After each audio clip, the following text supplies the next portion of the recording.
2025ರ air ಶೋನಲ್ಲಿ ಮುಖ್ಯವಾಗಿ ಗಮನ ಸೆಳೀತಾ ಇರುವಂಥದ್ದು ಈ ಬಾರಿ HAL ನಿರ್ಮಾಣಗೊಂಡಂತಹ ಒಂದು ಧ್ರುವ NG ಅನ್ನುವಂಥದ್ದು. ಧ್ರುವ ಏನು ಈ ಸಿವಿಲ್ ಹೆಲಿಕಾಪ್ಟರನ್ನು ನಾವು ನೋಡ್ತಾ ಇದ್ದೀವಿ. ಇದು ಧ್ರುವ NG ಅಂತಂದರೆ ಧ್ರುವ ನೆಕ್ಸ್ಟ್ ಜನರೇಷನ್ ಅನ್ನುವಂತಹ ಒಂದು ಹೆಲಿಕಾಪ್ಟರನ್ನು ಈ ಬಾರಿ ಇಲ್ಲಿ ಏನು ಪರಿಚಯ ಮಾಡಲಾಗ್ತಾ ಇದೆ. ಧ್ರುವ ಅಂದರೆ ಈ ಹಿಂದೆ ಅದರ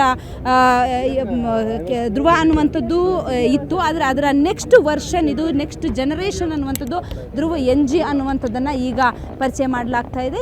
ಇದರಲ್ಲಿ ಇದು ನಾವು ನೋಡ್ಬೋದು, ಇದು ಆತ್ಮನಿರ್ಭರದ ಅಡಿಯಲ್ಲಿ ನಿರ್ಮಾಣ ಆಗಿರುವಂಥದ್ದು. ಮುಖ್ಯವಾಗಿ ವಿಶೇಷವಾಗಿ ಇದು HAL ನಿರ್ಮಾಣ ಮಾಡಿರುವಂಥದ್ದು ಅನ್ನುವಂಥದ್ದು ವಿಶೇಷ. ಇದರ ಕೆಪಾಸಿಟಿಯನ್ನು ನಾವು ನೋಡ್ಬೋದು. ಇದು ಟೇಕ್ ಆಫ್ ಆದಂತಹ ಸಂದರ್ಭದಲ್ಲಿ ಇದರ ವೆಯ್ಟ್ ಸುಮಾರು 5500 kg ಇರುತ್ತೆ. ಸುಮಾರು ಕಿಲೋಮೀಟರ್ ಅಂದರೆ ಪರ್ ಹವರ್ಗೆ 250 ಕಿಲೋಮೀಟರ್ನಷ್ಟು ಫಾಸ್ಟಾಗಿ ಇದು ಅಂದರೆ ಅಷ್ಟು ಫಾಸ್ಟಾಗಿ ಇದು ರನ್ ಆಗುತ್ತೆ ಅನ್ನುವಂಥದ್ದು. ಇದರ ಅಂದರೆ ಪ್ರತಿಯೊಂದು ಅದರ ಫ್ಯೂಯಲ್ನ ಕೆಪಾಸಿಟಿ ಇರುವಂಥದ್ದು 1055 kg ಫ್ಯೂಯಲ್ ಕೆಪಾಸಿಟಿ ಇದೆ. ವಿಶೇಷವಾಗಿ ಇದನ್ನು ಆತ್ಮನಿರ್ಭರದ ಅಡಿಯಲ್ಲಿ ಇದನ್ನು ಈ ಒಂದು ಏನು ಧ್ರುವ NGಯನ್ನು ನಿರ್ಮಾಣ ಮಾಡಿರುವಂಥದ್ದು HAL. ಈ ಬಾರಿ ಅಂದರೆ ಇದನ್ನು ಪವನ್ ಹನ್ಸ್ ಅನ್ನುವಂತಹ ಸಂಸ್ಥೆಗೆ HAL ಇದನ್ನು ಅಂದರೆ ಆ ಸಂಸ್ಥೆಗೆ ಇದನ್ನು ಕೊಡ್ತಾ ಇದೆ.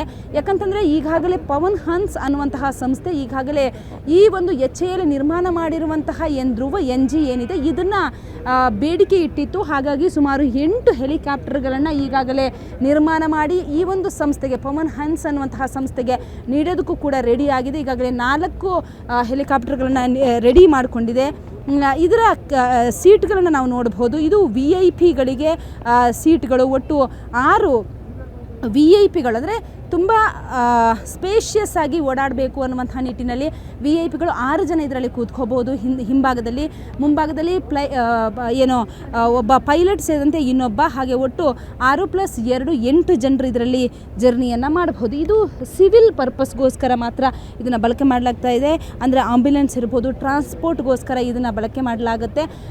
ಅದರ ಜೊತೆಗೆ ಏನು ಸಿ ಟು ಲ್ಯಾಂಡ್ ಅಥವಾ ಲ್ಯಾಂಡಿಂದ ಸಿಗೆ ಏನು ಆ ಮೂಲಕ ಜರ್ನಿ ಮಾಡೋದಕ್ಕೂ ಕೂಡ ಇದನ್ನು ಬಳಕೆ ಮಾಡಲಾಗುತ್ತೆ. ಇದು ಸಿವಿಲ್ ಪರ್ಪಸ್ಗಂತಲೇ ಮಾಡಿರುವಂತಹ ಒಂದು ಹೆಲಿಕಾಪ್ಟರ್. ಇದು HALನಿಂದ ನಿರ್ಮಾಣ ಮಾಡಿರುವಂತಹದ್ದು ಅನ್ನುವಂಥದ್ದು ಮತ್ತೊಂದು ಹೆಮ್ಮೆ ಅಂತಲೇ ಹೇಳ್ಬೋದು. ಬೆಂಗಳೂರಿನಿಂದ ಕ್ಯಾಮ್ರಾ ಪರ್ಸನ್ ಮುನಿಯಾ ಜೊತೆಗೆ ಮಮತಾ ಮರ್ದಾಳ, ಏಷ್ಯಾನೆಟ್ ಸುವರ್ಣ ನ್ಯೂಸ್.